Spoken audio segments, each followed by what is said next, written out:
Hey, Mike here. I just wanted to let you know that you can listen to Dark Poutine early and ad-free on Amazon Music, included with Prime.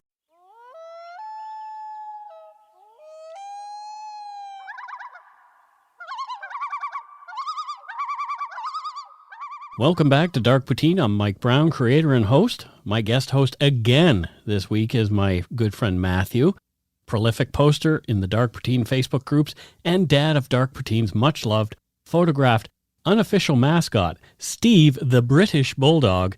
It's great to have you with me again, Matthew. It's great to be here again. Before we get started, I want to take a moment to send my condolences to the family of my longtime friend and staunch Dark Poutine supporter, Lauren Sear. He and I were talking about him guest hosting Dark Poutine one day. Too bad that'll never come about. I hope that wherever you are, you're at peace.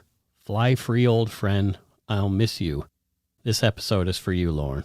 The views, information, and opinions expressed during the Dark Poutine podcast are solely those of the producer and do not necessarily represent those of Curious Cast, its affiliate, Global News, nor their parent company, Chorus Entertainment. Dark Poutine is not for the faint of heart or squeamish. Our content is often intense, and some listeners may find it disturbing. We're not experts on the topics we present, nor are we journalists. We're two ordinary Canadian schmoes chatting about crime and the dark side of history. Let's get to it. Put on your toque, grab yourself a double-double and a Nanaimo bar. It's time to scarf down some Dark Poutine. Part of a well-balanced diet. Wow.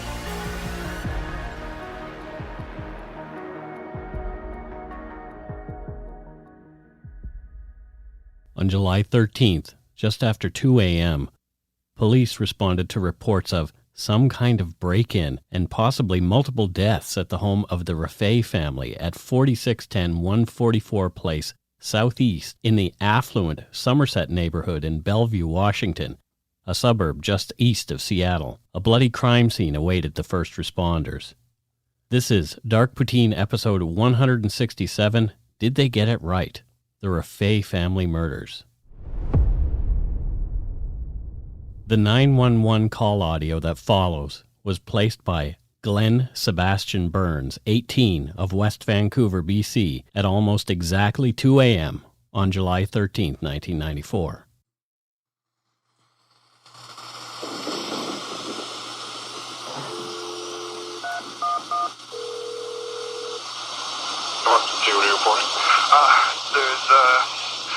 I need an ambulance.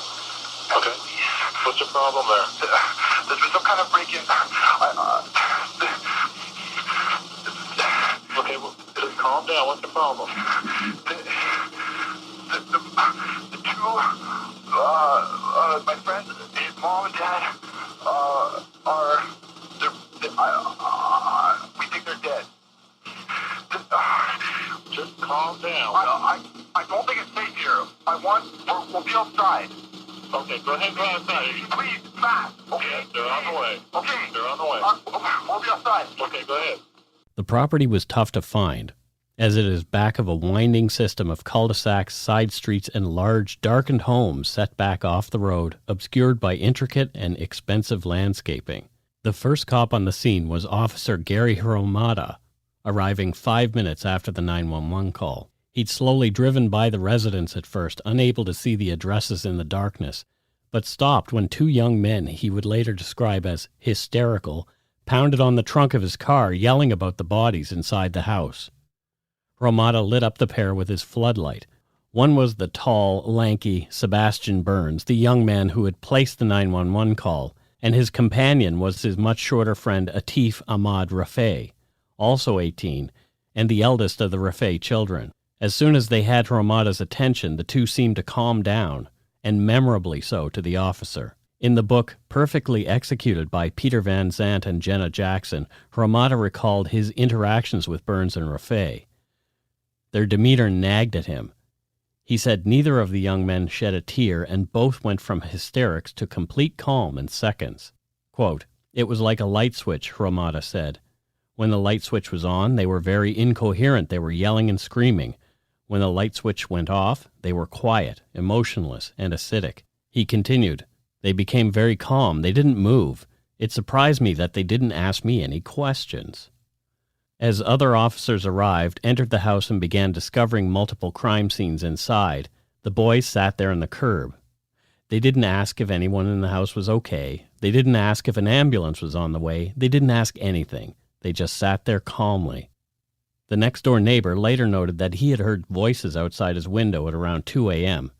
They didn't sound excited, and when the neighbor looked out, he noted the pair didn't seem worked up at all. In fact, they didn't start yelling until the first cop car arrived with Officer Ramada at the helm.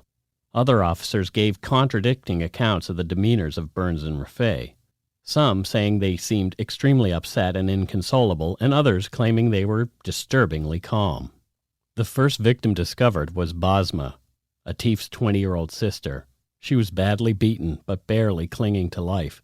She was in her bedroom, covered in blood all around her head, face down. There were dents in the wall above where her attacker's weapon had stricken the wall during the assault. Basma was making a horrible sound described by responding officer Lieutenant Neese as a death rattle. Paramedics bundled the young woman onto a stretcher and rushed her to a nearby trauma hospital where she died 5 hours later. She had never regained consciousness. Even if Basma had lived, she'd not have been able to tell police what she'd seen, if anything at all. Basma was intellectually disabled and nonverbal after a bout with spinal meningitis when she was a child. Upstairs in the master bedroom, Atif Rafay's father, Tariq, was in his bed, flat on his back and dressed in blue pajamas. A Pakistani immigrant and devout Muslim, Tariq was, according to Perfectly Executed, quote, a gifted structural engineer and bridge builder, and had recently started a job as a project manager with Alpha Engineering.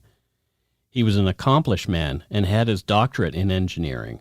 It was Tariq's new job that had facilitated the family's recent move only a couple months before from North Vancouver, BC to Washington State. He'd been excited for his new adventure. Tariq had been bludgeoned. The wounds to his head and face were catastrophic, and he was clearly deceased. It was the first blow to his head that had killed Mr. Rafay. He had to have been asleep at the time, as there were no defensive wounds on his hands or arms. His killer, however, had kept striking at Tariq multiple times. Overkill. All 4 walls and the ceiling had been splattered in Tariq's blood and brain matter. Blood had soaked his pillows and bed sheets. Atif's mother, Sultana, 56, was found in the basement. Sultana had earned a master's degree in nutrition from Colorado State University, but had later decided to become a stay-at-home mom to focus on her family. It appeared that she'd been unpacking boxes from the family's recent move when she'd been viciously attacked, most likely taken by surprise. Sultana was laying on her side in a large pool of her blood that soaked her nearby prayer rug. She'd been bashed twice, in almost the same spot on the back of her head with a heavy blunt weapon. Following blood droplets from one room to the other, investigators determined that Sultana had been the first who had been beaten, then Tariq, and finally Basma. There were no signs of forced entry, and the fact that each victim seemed to be unaware of any strangers in the home struck investigators as odd. Police quickly turned their attention to Atif and Sebastian as the focus of their investigation into the murders. They were the ones who'd reported it, after all. Sebastian and Atif spent all night talking with the police, first at the crime scene and then later at the Bellevue Police Department. The pair had matching stories. Atif, who'd been home from Cornell University, had been visiting his friend Sebastian in West Vancouver only days before, and the pair had made their way to Bellevue so Sebastian could see the Rafay family's new home. They'd been friends since their time in high school together in West Vancouver in the years leading up to the murders. They had been at the Rafays for 5 days before the day of the murders. At around 8:30 on the evening of the murders, Atif and Sebastian left the Rafay residence for a night on the town, with Atif driving the Rafay family's brown Honda Accord. The first place they went was the Keg restaurant, about a 10-minute drive without traffic on I-90 on the corner of the 405. They arrived at around 8:45. They had a meal there, a small one, salad and some wine. The Keg in Factoria is a busy one, but the pair were later remembered by a waiter who recalled Sebastian asking for the time at some point in their visit. They ate, drank, and chatted until about 9:25, then left for the theater complex just across the street. Atif and Sebastian then said they attended the 9:40 showing of the Disney animated film, The Lion King, and they said they'd stayed for the entire movie, which ended at 11:20. They were remembered there, too, from before the film started. From the Province newspaper on August 28, 1994, quote, police say Sebastian chatted to the popcorn vendor and asked him whether he liked the logo of the world's toughest milkman on his t-shirt. The vendor told police he was getting impatient with Sebastian's patter and remembered him because of the shirt. According to court documents, theater employees recalled Sebastian as one of the patrons who had reported a curtain malfunction shortly after the movie began. No one recalled seeing Burns or Rafay at the theater after about 10 p.m. When the film let out, Sebastian and Atif claimed they drove into Seattle, landing at a popular all-night food spot called Steve's Broiler at 4th and Virginia, about 20 minutes west off the I-90. The waitress there said she remembered the pair as well. From the Province newspaper on August 28, 1994, quote, a waitress told the Province the two looked immaculate, joked a lot, and flirted as she served them ice cream and pie. They were joking and flirting, she said. I told the guy his shirt looked really cool. It had a logo of a psychotic milkman on it. They were asking where they could go dance or have a couple of beers. I told them they were getting late and if they wanted to make the last call to go to the Weathered Wall, an alternative music nightclub across the street. Asked why she remembered them so well, the waitress said she was astounded by their $6 tip for an $8 meal. It was a lot for two young guys, she said. It was almost 100% tip. Atif and Sebastian then went to the Weathered Wall at 1921 Fifth Avenue under the monorail, but they were unable to get in. It was too close to closing time. They begged to be let in, but were refused by the man working the door. They returned to Steve's Broiler, used the restroom, got into the Rafay's Accord, and drove back to Bellevue, arriving just before 2 a.m. That's when, they said, they discovered the bodies of Sultana and then Tariq. Atif said he had heard his sister moaning in her room but was afraid to enter. Police asked Atif whether he'd noticed anything missing from the home. He told them that several items were gone, including his personal stereo and portable compact disc player, and that the family's VCR appeared to be missing. Sebastian noted that legal boxes full of paper had been gone through in the room he'd been staying in. Police photos show that the boxes had not been rummaged through at all, but merely tipped over. During their time at the police station, Sebastian and Atif provided police with their clothing, were examined for evidence of blood spatter and for gunshot residue. The pair submitted to an alternative light source test that is able to detect any traces of blood, but no evidence of blood was found on them. They were clean.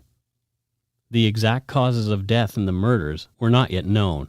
A Washington State crime lab would later determine that an aluminum baseball bat had been used as the murder weapon. The bat has never been found. As Sebastian and Atif were being questioned, and in the days after, police canvassed the Rafay's neighbors to determine if anyone had seen or heard anything at all. The last time anyone other than Atif and Sebastian had seen any of the Rafays was around 8 p.m., when a neighbor noticed Tariq and Basma getting into one of the family vehicles and driving off. It's unknown where they were off to, and they were not seen returning. Another neighbor had been in and out of her house numerous times between 7 and 9, but didn't see anything out of the ordinary on the Rafay property. One of the neighbors, Mark Seidel, mentioned that he recalled hearing hollow hammering sounds coming from the Rafay home sometime between 9:45 and 10:15. He surmised that it might be someone hammering nails to hang pictures. As the Rafays had moved in only recently, this does not seem illogical. Mark didn't hear anything after that until around 2 a.m. when the commotion started. If Seidel's memory of the time is accurate, Atif and Sebastian should have been at the movies when Mark had overheard the banging next door. At 8:30 a.m. on July 13th, Officer McBride took Atif and Sebastian to buy clothes and eat breakfast. After their meal, Officer McBride took Sebastian and Atif to a local dive, the now demolished Bellevue Motel. The pair rested at the motel until 2 p.m. when they were picked up by Detective Robert Thompson. Sebastian and Atif accompanied him to the Bellevue Police Department for further questioning, fingerprinting, and photographing, and they were taken back to the motel at around 6 p.m. Bored that evening, Sebastian and Atif rented a VCR and movies at a local Blockbuster. Bruce Lee's Enter the Dragon and Chevy Chase's spy comedy Fletch. In the early afternoon of July 14th, Sebastian and Atif went to a Barnes & Noble's bookstore. Detectives Gomez and Thompson intercepted the pair there at the bookstore and requested separate third statements from each of them. Between 3 and 6 p.m., Atif provided a 3-hour taped interview and Sebastian gave a 1.5-hour taped interview to the Bellevue investigators. For all of their interviews, Sebastian and Atif neither asked for nor had any legal representation present. The pair had to have been concerned about the attention that police were paying to them. Whether they'd done anything or not, Bellevue investigators were applying a lot of pressure. After a suggestion from Sebastian's folks, they reached out to the Canadian consulate for help. On the morning of July 15, 1994, Canadian consulate employee Cindy Taylor Blakey obtained permission from the Bellevue Police Department to return Sebastian and Atif to Sebastian's parents in Vancouver, BC. She met them at the local Greyhound bus station to see them off. Detective Thompson was made aware at 10 a.m. that a funeral for Atif Rafay's family was planned that same day at the Northgate Mosque they had attended. Atif was not made aware that it was happening as he and Sebastian were making arrangements and returning to Vancouver at the time. According to DignityMemorial.com, a quick burial is the norm for deceased members of the Islamic faith. Quote, Islamic families and communities are generally very close, and this means that they may attend the funeral to show their support, pay their respects, and grieve the loss of a loved one. In keeping with Islamic traditions, the funeral and burial happen as soon as possible in order to free the soul from the body. The departed are washed by adult members of the family, men by men and women by women. Then they are ceremonially wrapped in white cloth and buried within 3 days of the time of death. It's a specific process that includes a number of washings and a number of steps dictating which part of the body is washed in what order. Because of both the wrap and the desire to bury the dead as soon as possible, Muslim funerals generally don't have a viewing, though this may be done by certain members of the community directly after the body is wrapped. That evening, Sebastian and Atif were at the Burns residence, having arrived in Vancouver at around 5 p.m. They watched the evening news as it played in the living room. The murders were the lead story on the Seattle News. And it was then that Atif discovered that his family's funeral had been planned and took place without his involvement. Atif was distraught and phoned Detective Thompson, leaving him a message inquiring why he had not been informed. Detective Thompson did not return his call. We'll take a break right here. If you're looking for a smoking gun, I can absolutely guarantee you will not find it. In October 2001, a series of letters filled with a deadly powder called anthrax were dropped into the U.S. mail system. What started as an unprecedented case turned into an unsettling mystery. Who sent these deadly letters, and why? From Campside Media and Sony Music Entertainment, I'm Josh Dean, and this is Cover Up Season 4, The Anthrax Threat, available now.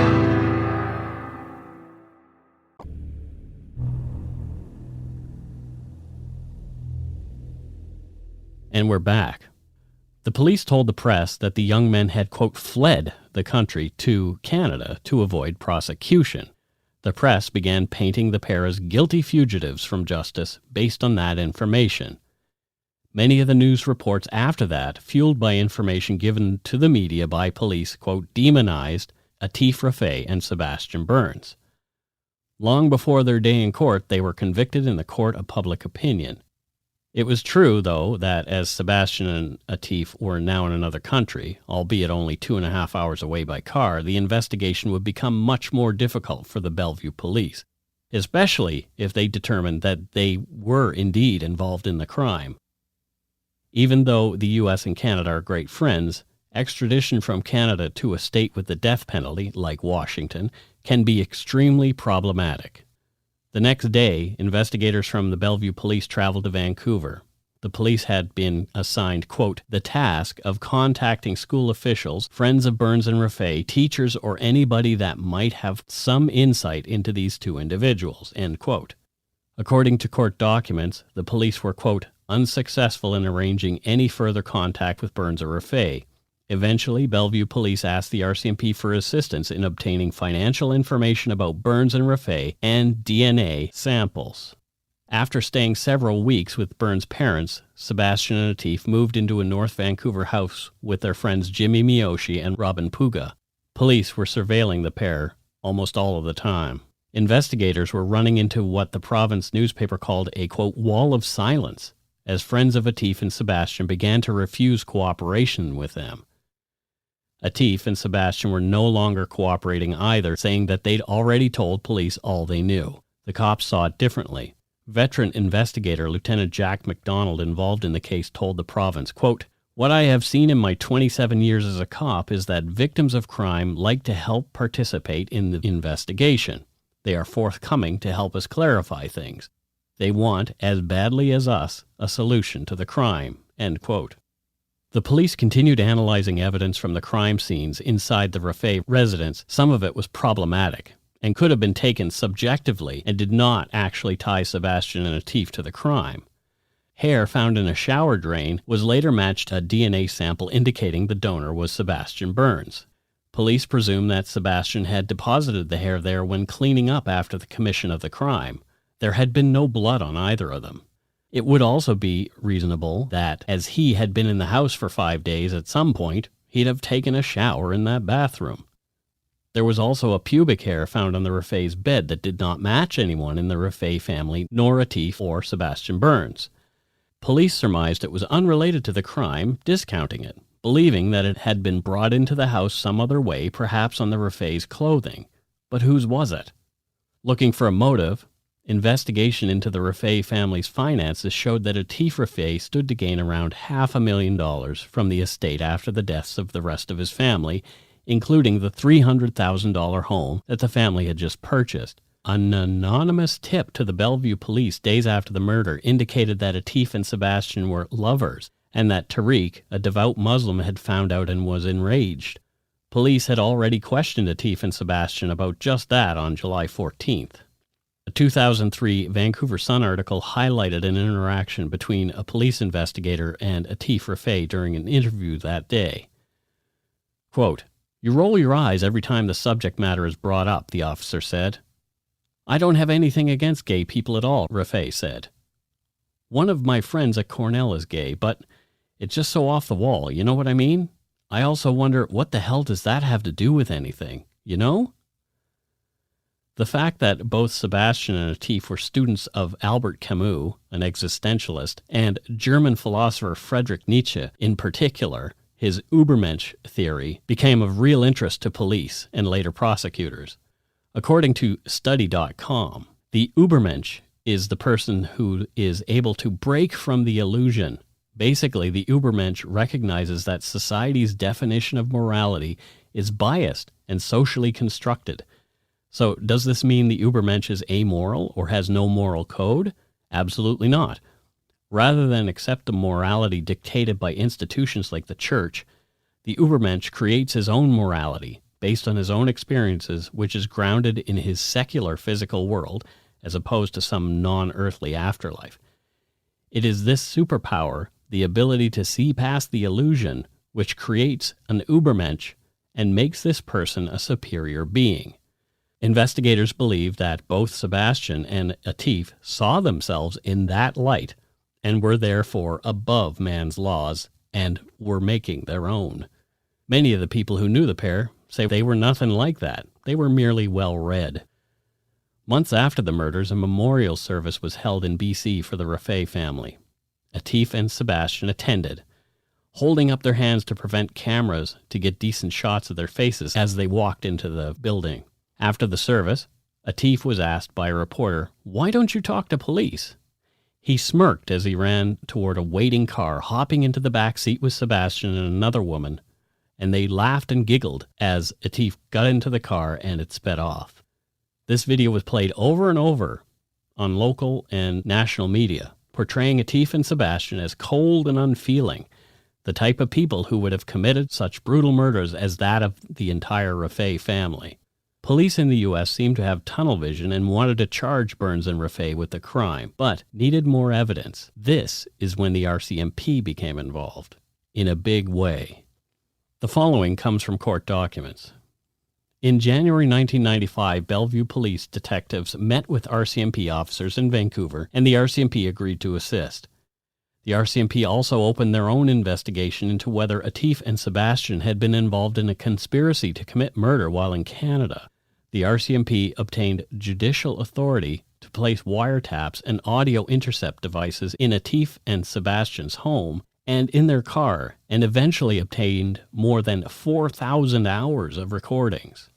In April 1995, the RCMP began an undercover operation similar to others it had used in Canadian cases over the years. Dubbed Project Estate, undercover officers posed as leaders of a successful criminal organization. Sergeant Al Hazlitt and Corporal Gary Shinkaruk were the primary undercover operators, with Hazlitt acting as Mr. Big, the apparent head of the fictitious organization, and Shinkaruk as his subordinate. The operation eventually planned and carried out 12 scenarios in an effort to secure confessions. In the first scenario, on April 11, 1995, for the initial meeting, Shinkaruk staged an encounter with Burns outside a hair salon after Burns had a haircut. Shinkaruk told Burns that he had locked his keys in his car and asked for a ride back to his hotel. When Burns mentioned he needed $200,000 for a movie he was planning, Shinkaruk offered to introduce him to Al, a possible investor. Shinkaruk accompanied Burns to a strip club and introduced himself to Hazlitt. Burns expressed interest in Hazlitt's offer to earn extra money. In the second scenario, 2 days later, Hazlitt contacted Burns and directed him to drive with Shinkaruk to Whistler, where the two met with Hazlitt. When Hazlitt asked Burns to drive a stolen car back to Vancouver, Burns appeared pale and expressed concern about the plan. Burns eventually drove what he believed to be a stolen car back to Vancouver, where Hazlitt paid him $200. Burns repeatedly expressed his dissatisfaction with the amount he had earned and his lack of participation in the planning of the operation. Burns indicated that he was willing to participate in more lucrative future operations, including selling drugs and acting as a hitman.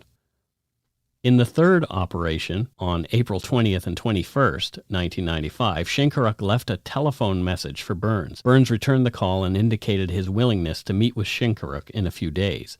On May 6th, 1995, at the Four Seasons Hotel, an undercover officer dressed as a biker displayed 2 guns and delivered a large amount of cash to Shinkaruk. Burns watched and then helped Shinkaruk count the money. Shinkaruk told Burns that he had fucking toasted a guy, but Hazlitt had made sure the witness was unavailable for trial. During the meeting, Burns disclosed that he and a friend were suspects in the Bellevue murders. Burns claimed that he now had enough money to make his movie, but remained interested in certain future opportunities, including money laundering and drug sales. He also said he would not have, quote, any dilemma about killing someone for the organization and that, quote, anything goes.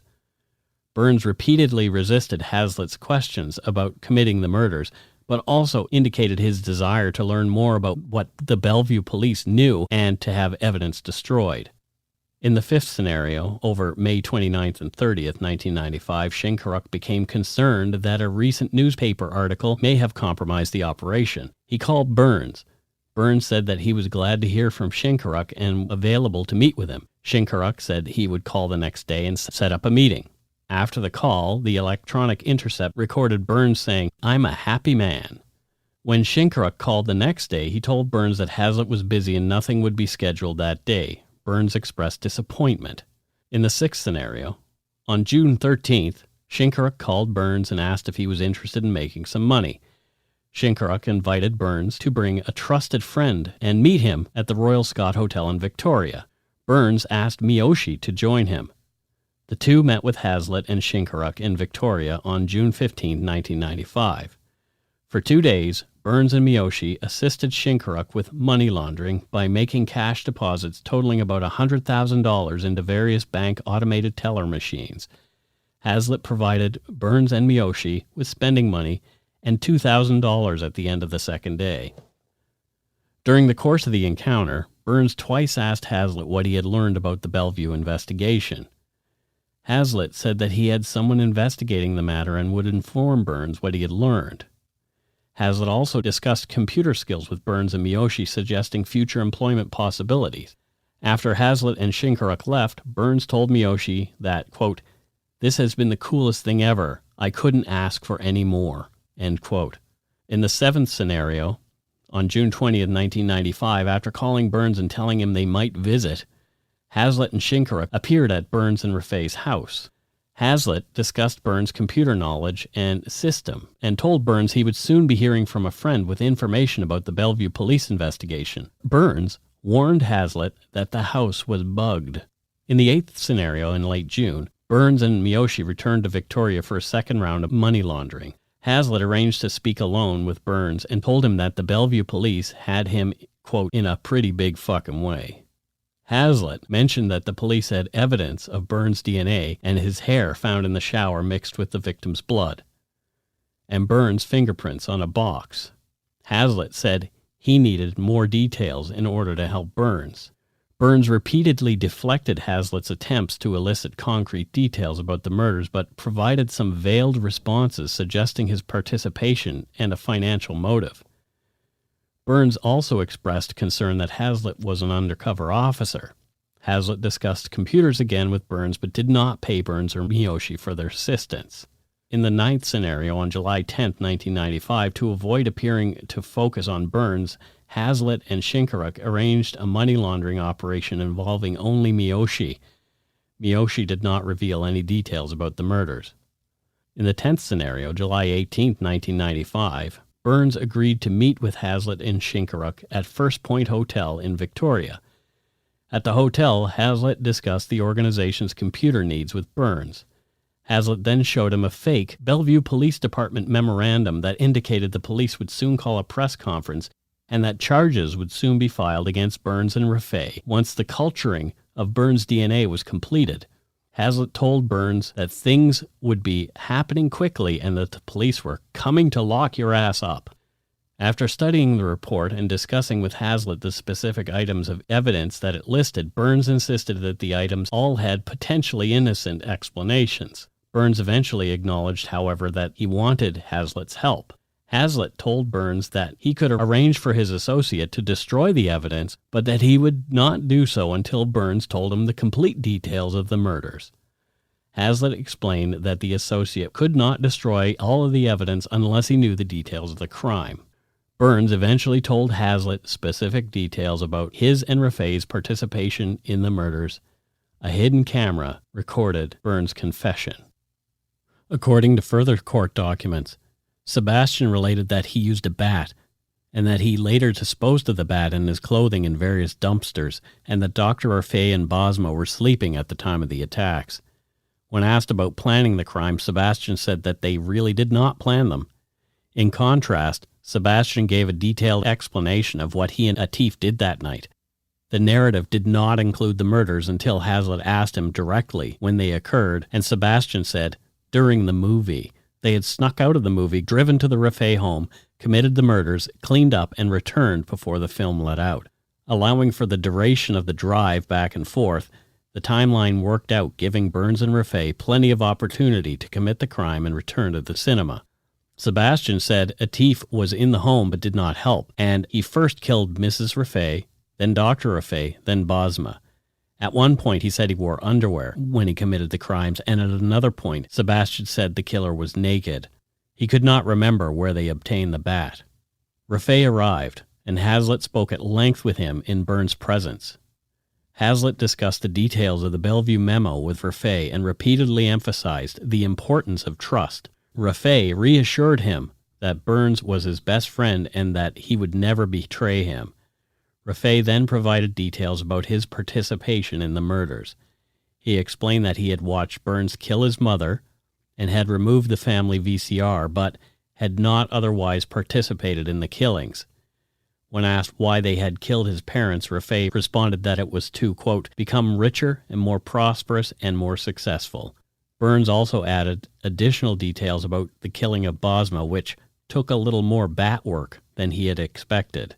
The RCMP also videotaped Rafay's confessions. On July 26, 1995, in the final scenario, Burns and Miyoshi met with Hazlitt at the Landis Hotel in Vancouver. At Burns' urging, Miyoshi told Hazlitt that he knew about the plan to kill Rafay's parents about a month in advance. He explained that he did not go to Bellevue with the defendants because he was too busy at work. On July 31st, 1995, Burns and Rafay were charged in King County with 3 counts of aggravated first-degree murder. On the same day, the RCMP arrested them and charged them as fugitives. King County requested the extradition of Burns and Rafay and refused to waive potential of the death penalty. This created a protracted litigation. After nearly 6 years, the Canadian Supreme Court ruled on February 15, 2001, that the defendants could not be extradited without a waiver of the death penalty. King County then provided the required assurances. They would not seek the death penalty in the Rafay murders. Burns and Rafay were transported to Washington and arraigned on April 6, 2001. In the beginning, Jimmy Miyoshi stuck by his friends, telling police that Sebastian and Atif were innocent. He cratered under the intense pressure applied by the police, and the possibility of being sentenced to life in prison was a chance he was not willing to take. Jimmy agreed to cooperate and told police that he had overheard Atif and Sebastian talking about killing the Rafay family. Miyoshi participated in a videotaped deposition that was played later at trial. The trial was supposed to begin earlier, but an odd thing happened. In 2002, it was postponed after guards at the jail reported seeing Sebastian having intercourse with his female attorney during a meeting in a private room. Jury selection began on October 10, 2003, and concluded on November 13, 2003. Opening statements began on November 24th. The prosecution presented their evidence, which, other than the Mr. Big confessions and Jimmy Miyoshi's testimony, were mostly circumstantial. No physical evidence truly tied Atif or Sebastian to the murders. Prosecutors also focused on the pair's demeanor at the crime scene and afterward as indicative of their guilt. They painted Atif and Sebastian as criminal masterminds, citing their high intelligence. From writer Sean Bloor's Vancouver Magazine article on the case, by their intellect and their achievements, Burns and Rafay ranked among the elite. Loneliness is ever the burden of the few. Miyoshi appears to have been their only friend. Not even women came between them. Girls, said Burns, interfered with their unique relationship. Arrogance is another prerogative of the superior few. Burns and Rafay certainly had more than their share of contempt for the mediocre rich kids who were their peers and the middle-aged time servers who were their teachers. In his high school yearbook, Rafay described his feelings in flowery prose. Hearing the cries of the plebes below, Atif descended through the clouds, driven by a compassionate impulse, realizing all too late that their pleas are a cunning trap. The pawns of West Van defeated Atif Rafay for the last time. Casting aside the fellow illusions of his peers, he gazed bemusedly at the petty struggles of those around him and began to laugh, and would continue to laugh for 3 years. When will his laughter cease? End quote. Burns' yearbook epistle is equally instructive, less flowery, more brutal. Having no tolerance for the labyrinth facades of the weak, wrote Burns, Sebastian seized every weeping opportunity with a clenched fist, and without regard for potential victims exploited them in a way that would yield laughter. In what seemed a coincidence far too creepy to ignore, the prosecution pointed out that Sebastian had starred in his school play Rope, which was modified to be about 2 kids who committed the perfect murder and used a baseball bat as a weapon. The defense claimed that Sebastian and Atif were merely playing roles to acquire the funds they needed to film their movie, and that they were afraid of the mobsters. Sebastian said he had studied newspaper articles so he would know the details of the murders. That's how he knew the murder weapon was a baseball bat that the killer had showered before leaving the crime scene, and more. Closing statements in the trial concluded on May 20th, 2004. The jury returned its verdict 6 days later, finding the defendants guilty as charged. At sentencing on October 24th, 2004, Sebastian Burns spoke up a lot. He spoke and spoke and spoke. He did himself no favors, going on and on for almost 2 hours about the injustices he and his friend Atif had suffered at the hands of the RCMP, the Bellevue Police, and the prosecutors. We could have played you some of the audio of that rambling statement, but thought it best to spare you. Instead, we're providing you a link to the first 15 minutes of Sebastian's diatribe that someone uploaded to YouTube. Watch at your peril. Atif spoke as well that day, but also consistent to his character, was more concise, and spoke about his love for his family. The court imposed 3 terms of life imprisonment without the possibility of parole on each defendant. But was justice served? There were other suspects, according to the website RafayBurnsAppeal.com, and many of the details in these other possible scenarios were kept from the jury. From the RCMP, quote, a confidential RCMP informant contacted Constable Jelinas of the RCMP. The confidential RCMP informant told Constable Jelinas a man, name withheld, told him that he had been offered a $20,000 contract to kill an East Indian family that had previously lived in Vancouver, Canada, and had moved to Bellevue, Washington. Constable Jelinas concluded that the information was related to the murder of the Rafays. The informant also told Jelinas that he heard this information 2 days before the murders were committed. From the FBI, about 5 days after the homicides, the Bellevue Police Department received a call from the FBI advising that one of their informants was coming to provide information about the murder of the Rafay family.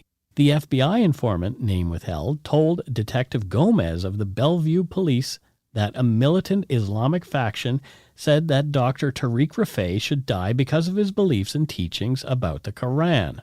The teachings that are being referred to are that Tariq had calculated and written that True East was actually a few degrees off what was taught by the Islamic faith. Muslims pray facing east and have many of their sacred buildings facing east. Thus, these calculations by Dr. Rafay could have potentially upset fundamentalists and extremists within the religion. The quote continues, the FBI informant also said that several days after the homicides, a member of this militant Islamic faction came to his house and was worried that the FBI informant had seen a baseball bat that he and some other men were carrying around in his car. Because of this, the FBI informant believed the murder weapon was a baseball bat, which in fact it was. With this information, the Bellevue investigators learned that the FBI informant knew the identity of the murder weapon before this information was made public. The FBI informant provided names, addresses, and phone numbers to the police so they could follow up.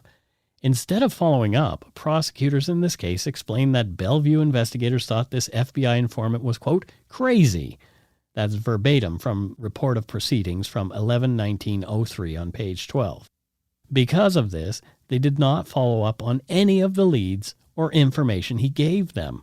From the Seattle Police Intelligence Division, this division called the Bellevue Police Department and told them they had information on Fukra, a radical militant organization that may have been involved in these homicides. And this is how the U.S. State Department describes Fukra, a.k.a. Jamaat al-Fukra, Islamic sect that seeks to purify Islam through violence, led by Pakistani cleric Sheikh Mubarak Ali Jilani, who established the organization in the early 1980s. Jilani now resides in Pakistan, but most cells are located in North America and the Caribbean. Members have purchased isolated rural compounds in North America to live communally, practice their faith, and insulate themselves from Western culture. These 3 tips relate to one another. The Fukra is known to hire contract killings for religious reasons and to not take responsibility. An individual in the Vancouver area was offered a murder contract on the Rafay family. An unnamed militant faction in Seattle wanted Dr. Rafay dead, and members of this unnamed militant faction were worried that an informant saw a baseball bat in their car. Common sense tells us that these tips point to the real killers. Interestingly, there's more from RafayBurnsAppeal.com. Quote, in January of 2003, Rizat Ali Khan, another prominent Muslim who had been a close friend of Atif Rafay's father, was murdered outside his home in Vancouver, BC. Together, Dr. Tariq Rafay and Rizat Ali Khan founded the Canadian-Pakistan Fellowship Organization, and both men also served as president of this organization. After his death, Mr. Khan was described as, quote, a champion of multiculturalism and a bridge builder between ethnic communities. His murder is unsolved. Mr. Khan was one of Atif Rafay's few visitors while he was awaiting trial for these murders in a pretrial facility near Vancouver, BC. Burns and Rafay are still in jail. According to a 2016 article on CBC.ca, 3 Innocence Projects now believe that Burns and Rafay are innocent. The article goes on to say, quote, 3 Innocence Projects have now taken up the case of West Vancouver men Atif Rafay and Sebastian Burns, who in 2004 were convicted of the 1994 slayings of Rafay's parents and sister in Bellevue, Washington, in their Bellevue, Washington home. Former Vancouver teacher and writer Ken Klonsky is director of Innocence International, founded by the late Reuben Hurricane Carter in 2004. He decided to take on the case after seeing a film about the case made by Burns' sister. Since the trial, Burns and Rafay have stuck to their innocence and repeatedly attempted to get back into court to get their conviction overturned. Atif Rafay has spent time writing and helping other prisoners to get their high school diplomas. Sebastian Burns has not done so well. He spent a lot of time in solitary confinement for various infractions, has developed an eating disorder as well as other mental health issues. So let's talk a little bit about this case, Matthew. So the 911 call. Let's start with that first. Mm-hmm. Let's have a listen to it again.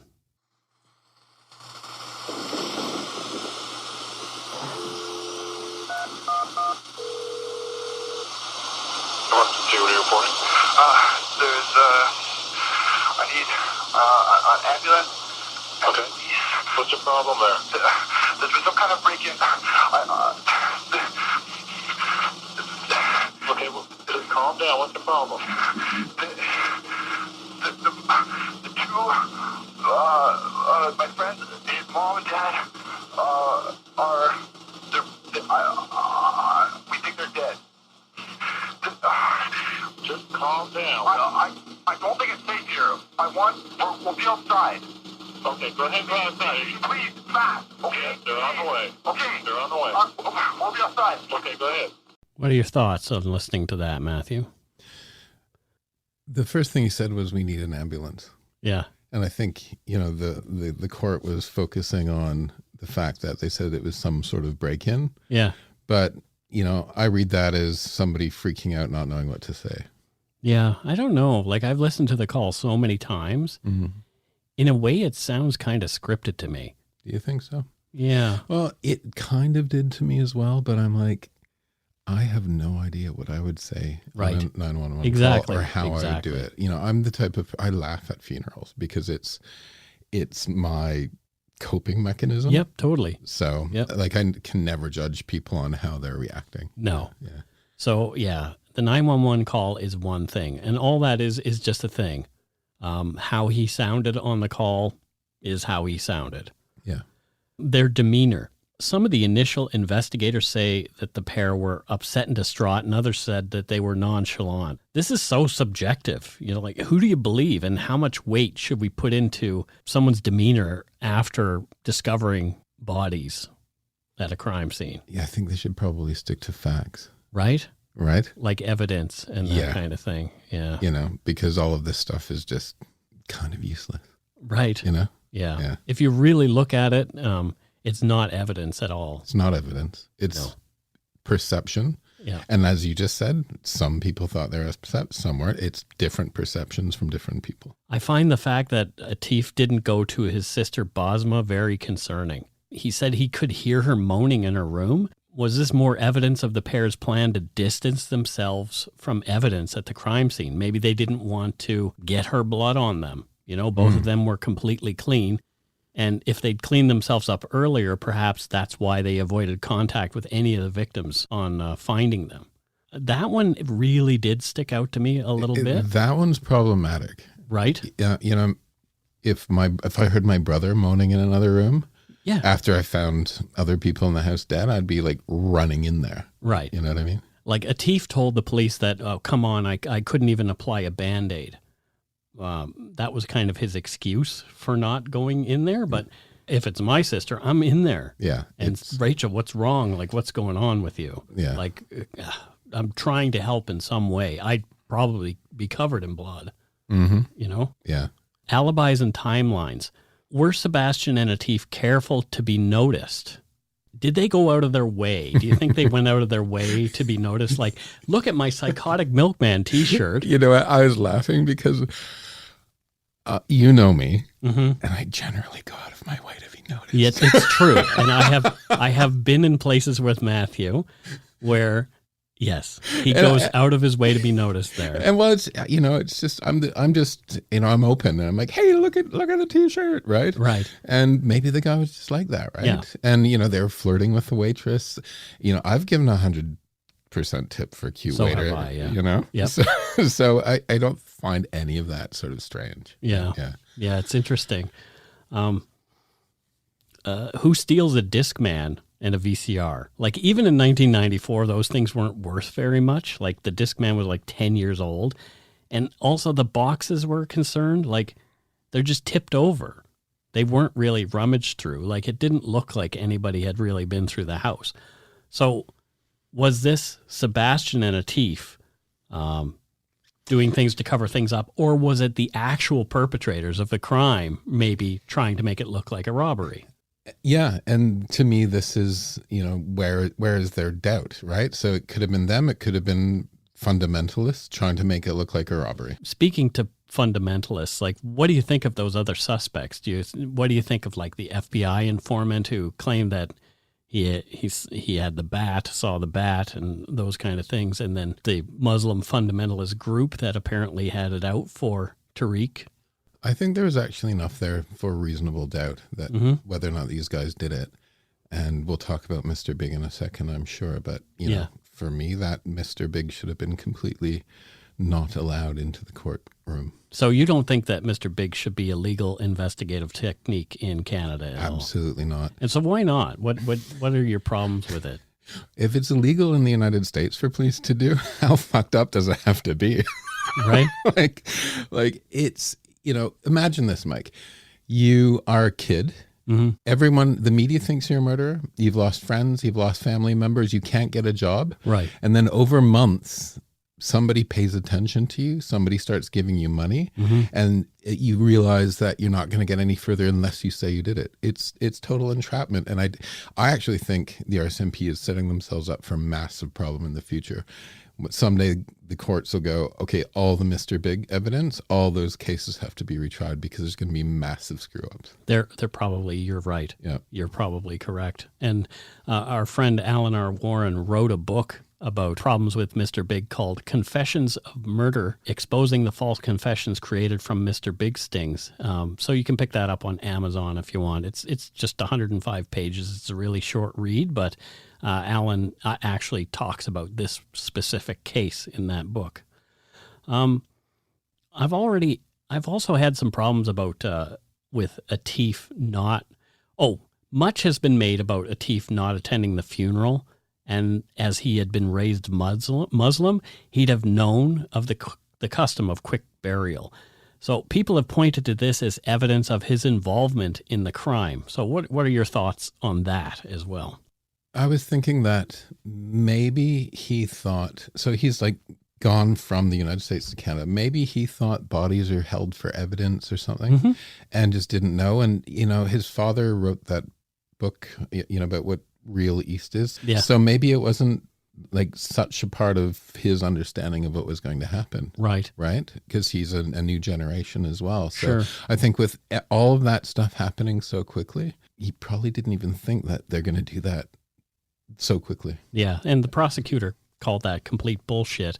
But Sebastian's parents actually mentioned in a few documentaries that I've seen how upset Atif was that the funeral had gone ahead without him on the day that they were leaving. Like, I mean, they could have attended. Yeah. and then left. Yeah. Kind of thing. So, it's pretty disturbing. Here's the big question. Do you think they did it, or are they completely innocent and just a couple of dummies who are coerced into a confession by the police? I would have, with everything that I saw, I would say there's reasonable doubt.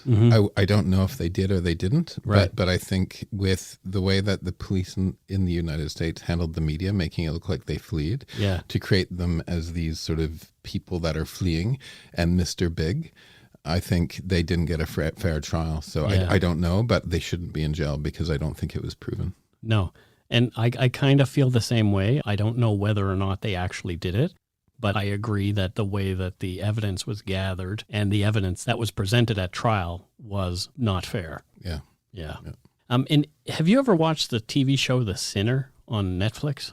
No. So it's Jessica Biel is actually an executive producer in it, and she was in the first season. But season 3 I just watched, and I watched it as I knew I was going to cover this case. But interestingly, the characters who are murderers in that show are loosely based on Burns and Rafay and their ideas of the Übermensch and how lawlessness, the man creates his own law, the Superman creates his own law. It's quite fascinating. And if you look at the guys who are playing the characters, one guy is a little darker and shorter, and the other guy is taller.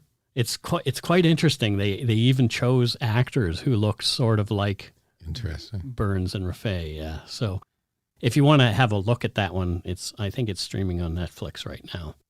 And that's it for Dark Poutine episode 167. Did they get it right? The Rafay family murders. Now on to voicemails. You can leave us one at 1-877-327-5786 or 1-877-DARK-PTN. If your call stands out, you might hear it on the show. You might. How's it going, Dark Poutinery fans and Mike? My name is Bryce. I'm a local listener from Surrey. I just wanted to hit up the line and say thank you for providing me with the only podcast I actually listen to. Can't tell my wife about this because honestly, I complain a lot about her watching true crime murder shows, and I kind of have you guys as my guilty little pleasure. So, let's not tell the wife and keep up the good episodes, and just want to let you know that I really do appreciate the work you put in. I know it takes a lot to research and put it all together, so just want to let you know you do a great job. And also, hello to who the other co-host is that may be with you.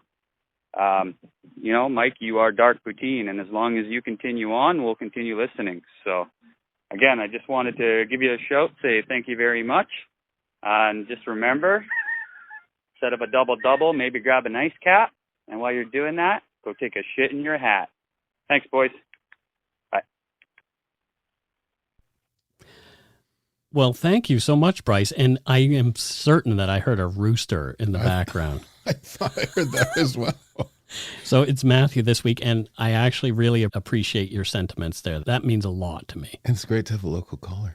It is great to have a local caller who isn't somebody who I paid to call us. Because you never know. I might do that. No, I don't actually do that. I wouldn't pay somebody to call. You don't have enough money to pay somebody. I don't have enough money. I have barely enough money to eat. Send in the donut bucks, please. Send the donut money, Mike's got to feed him. Anyway, we have one more voicemail this week. Not a lot of people called, but that's okay.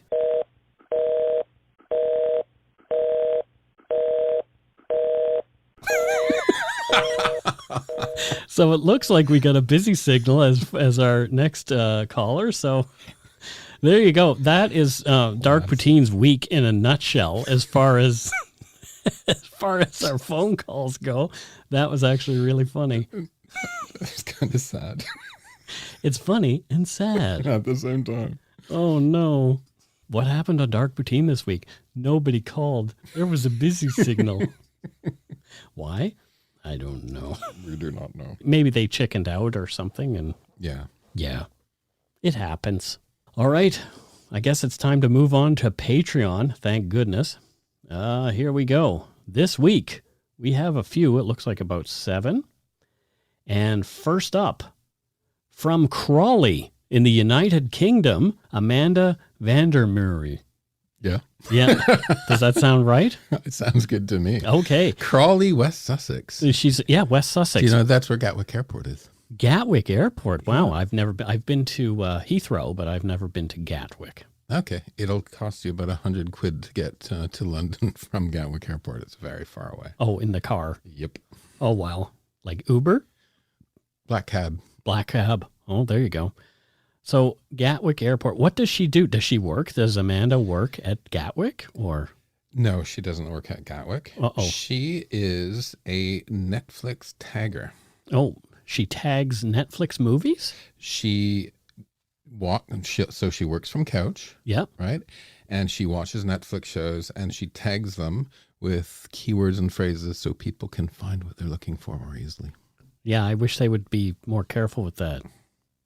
Well, I think she is. It's just the rest of them that isn't. So she's one of many. Yeah. Good job, Amanda. I know she's got our back. And one day she'll have dark poutine as a tag there. Who knows? Just tag everything dark poutine. So it comes up all the time. Yeah, that would be kind of amazing. Next up, from Weyburn, Saskatchewan, we have Sour Skittles 88. Sour Skittles 88 from Weyburn, Saskatchewan. Sour Skittles. And it looks like this person has a real name, Laurel Rainville. Hello, Laurel. But we'll go with Sour Skittles. Why not? So what does Sour Skittles do there in Weyburn, Saskatchewan? She is Canada's official apologist for Justin Bieber. So did you know that in 2016 the United Nations declared Justin Bieber and his music a crime against humanity? Oh, but that makes sense. And unfortunately, Bieber fled to the States. We were going to ask to extradite him, but we thought, no, we won't bother. He's living in Los Angeles. It's probably punishment enough. But as part of reparations, 2 things. Yep. 1, the Canadian progressive house DJ Deadmau5 has to do a 50-city tour to spread some actual good Canadian music. Right, that's good. And number 2, somebody has to tour the world apologizing. She's currently in North Korea, Okay. which has a comparatively good human rights record compared to what Canada's done with Bieber. Oh, wow. Thank you so much, Sour Skittles. That's fantastic. Wow, I didn't know that we were actually officially apologizing for Bieber. I mean, it should happen. It should be happening. Official sanctions. Yeah. Wow. Well, that's some good research there, Matthew. I really appreciate that. Stick with me, Mike. Next, we have from Ottawa, Ontario, Méline Desbiens. Méline Desbiens. And what does Méline do there in Ottawa? She works for CSIS. Oh, which wow. is the Canadian Secret Intelligence Service. Yes, it's Canada's spy agency. It's our answer to the CIA. And her special skill is maple syrup waterboarding. Oh, dear. But she realized most people like it. So I'd like to be waterboarded with maple syrup. Waterboard me with maple syrup. The problem is you're 400 pounds after it happens. Yeah. So just another 20 pounds to go. Oh, no. Wow. So, well, thank you, Méline. That is amazing that you do that. Next up, we have Alicia Rogers from Whistler, British Columbia. Wow. So, Whistler, she's from the Whistler. And what does Alicia do there in Whistler? She's a bicycle fisher. So she fishes bicycles out of ponds? And rivers. Oh, wow. And I lakes. guessed. Yeah. Wow, that's kind of cool. Well, if you think of how many bikes are in the bottom of a body of water. Right. She makes some good cash doing it. I would say so. She fixes them up and sells them on. Like Bubbles and his shopping carts in the Trailer Park Boy. Exactly. And I remember one episode in particular where he was in the water getting shopping carts out and a leech attached to his wiener. So he said, I think I got a leech onto my bird. That show is the poor man's version of Letterkenny. Yes, it truly is. Next up we have from Bradford in the United Kingdom, Angela Leonard. I thought you were going to say Angela Lansbury. I'm really excited. Because Because Matthew loves Murder, She Wrote. I do. And Bedknobs and Broomsticks is my fave, so it was the first movie I ever saw. So what does Angela Leonard, not Lansbury, do there in Bradford? She's unemployed. She hangs out on the lovely white sand beaches of Bradford. Oh, have you been?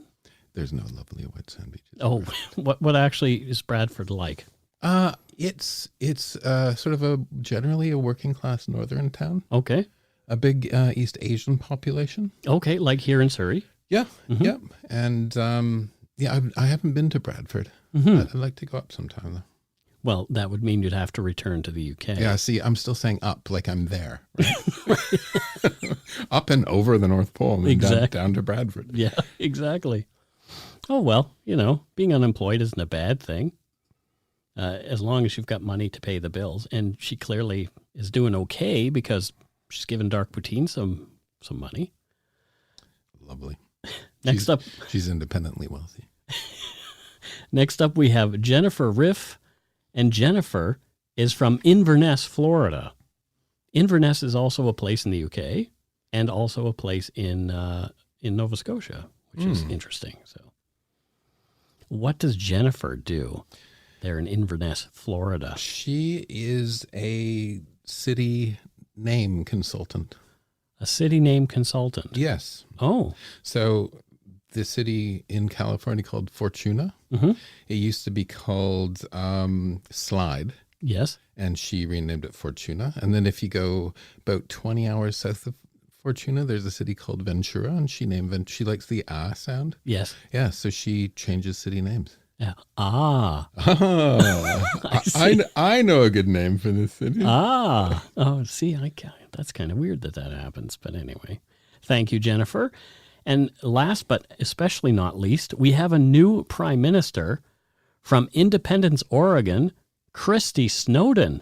Well, thank you, Christy, for your new prime ministership. Wow. Yeah, we really appreciate that donation. What does Christy Snowden do there in Independence, Oregon? She hand stitches footballs. Hand stitches footballs? Yep. Now, are you talking English football or American football? Sorry, soccer balls. Oh, soccer balls. Okay, Yeah. There you go. See, I have to clarify with Matthew because he lived in the UK for a long time. Yeah, and you caught me there, actually. There you go. Well, it's a soccer. It's weird. Anyway. Soccer. It's like I still say ice hockey when I'm here. You like rugby. We've been to rugby. Rugby's great. Why do you like rugby so much? Boys in shorts. There you go. At least you were honest. I was hoping that's what you were going to say. No, that's why I started, but actually it's just such a great game. Yeah. It's the only sport I follow. Yeah, rugby is quite fun to watch.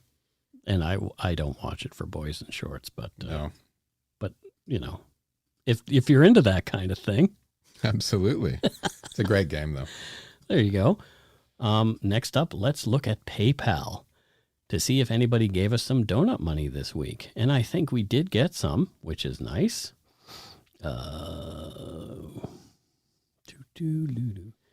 We have Paula Cassidy Bishop. She says, "Hi, Mike. This is for Steve. It's yak snack money from my pooches Jago, Eddie, and Milo. Oh, Loved hearing Matthew as well as you, of course. I hope he becomes a regular co-host." Well, he's twice in a row guest host. Yay. So yeah. Thank you. Steve thanks you. Steve thanks Paula, yes. Because Steve needs those chew sticks. He definitely does. No, honestly, you on the pack, it says good for 4 days. He finishes the things in 15 minutes. Oh, wow. Yeah. So where is Paula from? It doesn't say on her donation here where she's from, so we have to take a guess. Punta del Este, Uruguay. Oh, wow. Yeah. What? I'm not going to even try and pronounce that place. What does she do at that place in Uruguay? Actually, and this is true, there's beautiful architecture.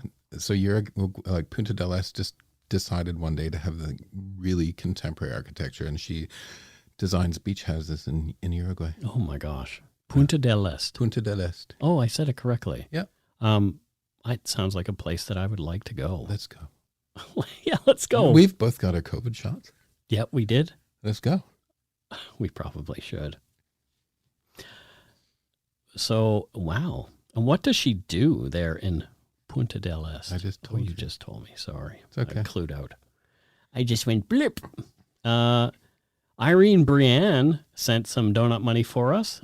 She says to get a beverage and a box of donuts. To answer your question, Mike, I got my iPhone and began listening to podcasts when you put on your 4th episode. So she's been listening since our 4th episode because I asked that last week.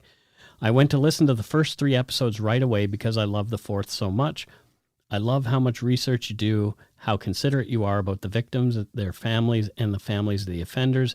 You guys are the only true crime podcast I listen to. Keep up the good work. I'm glad to have new episodes since I just finished my 3rd run through of your shows. Wow. Matthew, it was so nice to hear from you. My love to Steve and your husband. See you around the barnyard. Yay. Yeah, well, thanks, Irene. There you go. She answered our questions. Thanks, Irene. Next up, we have from Kelowna, British Columbia, Gail Patterson. And what does Gail do in Kelowna? She makes the crinkles and crinkle cut fries. Oh, my. How do you do that? I don't know, but they're ribbed for your pleasure. Oh, boy. They are so pleasurable. Yeah, because you can get the little gravy in there and the melted cheese curds stay in there. Ribbed for your pleasure. You're a terrible person. I know. I'm glad you're doing this. All right. Well, thank you to all our patrons and donut money donors, past and present, for your generosity. It helps to keep the show going. You could become a patron of Dark Poutine at patreon.com/darkpoutine. For a one-time donation, you can send us donut money via PayPal at our email address, darkpoutinepodcast@gmail.com. If you don't already subscribe to the show, it would mean a lot if you did. You can easily find Dark Poutine on iTunes Podcasts, Stitcher, TuneIn, Spotify, or wherever you get your on-demand audio. Check out our website, darkpoutine.com, for show notes and other cool stuff. Please give time to give a like to Dark Poutine or a follow on Facebook and Instagram. Most importantly, thank you for listening and tell your friends about us. Word of mouth is a powerful thing. Until we return, don't forget to be a good egg and not a bad apple. Bye, everybody. Bye-bye.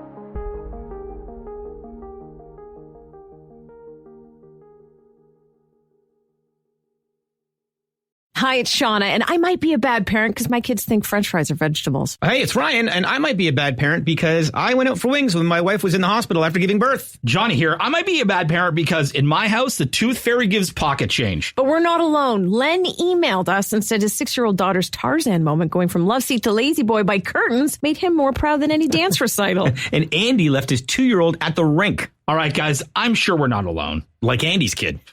For stories and confessions like this, make sure you check out our podcast. It's called Bad Parents, and it's available wherever you get your podcasts. I left a glove at the rink.